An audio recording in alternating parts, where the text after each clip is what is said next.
Welcome to Penrose Learning, where we make understanding easy. You begin by grabbing the chocolate peanut butter and your bread of choice. You want the spread to glide. If it's firm, warm it for 10-20 seconds. This loosens oils without ruining texture. Once soft, scoop 1 tablespoon per slice and spread with steady pressure to avoid tearing the bread. Make sure to leave a small border so fillings don't spill. This starting move creates even coverage and sets flavor balance. It also prevents clumping when you add fillings next. Once done with the base layer, you add complementary textures to elevate the chocolate peanut butter. Start with banana slices or strawberry for acidity. Alternatively, crisp bacon provides a savory counterpoint. If the spread feels dry, mix in 1/2 to 1 teaspoon of neutral oil or a touch of honey to smooth it. Press the sandwich gently to meld flavors, but avoid crushing.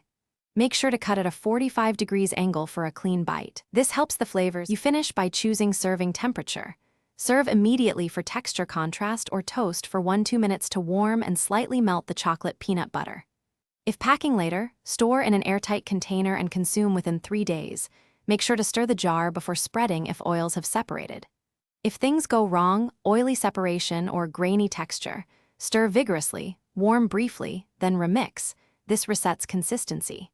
Remember, small adjustments rescue the spread without losing flavor. Thanks for watching. If this was helpful, leave a like and consider subscribing. See you next time.